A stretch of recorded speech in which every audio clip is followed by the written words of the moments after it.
To make a stencil, we're going to use the yellow spacer. So we pop that in our clamp, and we need our stencil.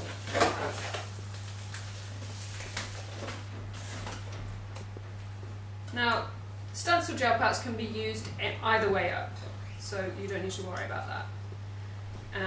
We put our artwork on top.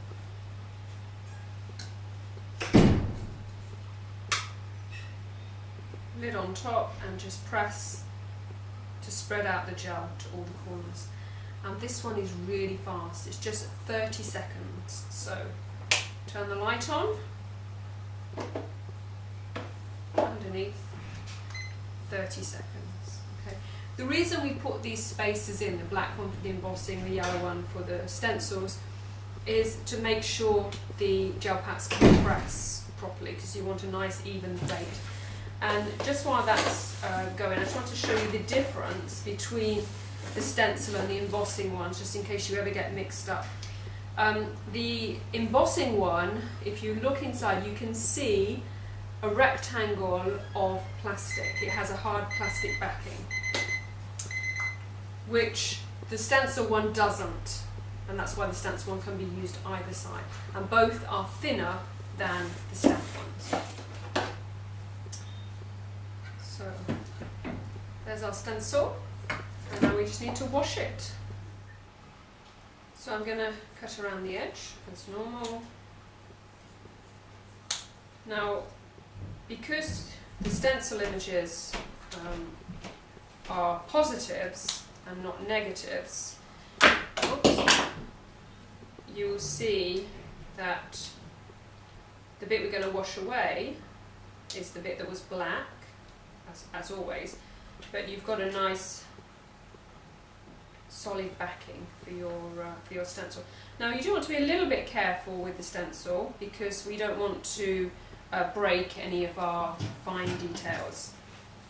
So I just need a little bit of dish soap, washing up liquid, and I'll just wash up. So you see, I'm just going to be a little bit more gentle than I am with the stamps or the embossing dies. But you do want to make sure you've got the gel out of all those areas. I mean, there's hardly any gel to wash away, to be honest, with the stencils.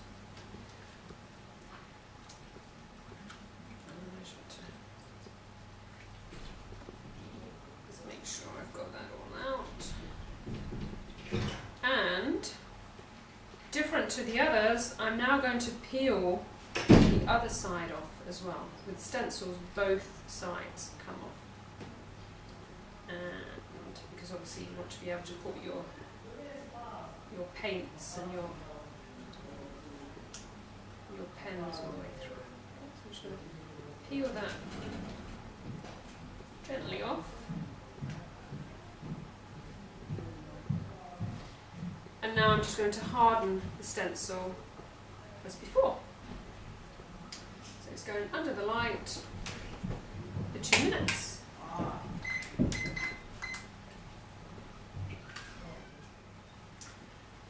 So just to recap, when we're making the stencil, the black is stopping the light, and that's the bit we wash away. Where it's clear, the light hardens the gel and makes our stencil. When we made the stamp and the embossing die, it was the light that was going through the gel to make our image. And you can use anything clear and opaque to make a stamp. Okay, there's our finished stencil.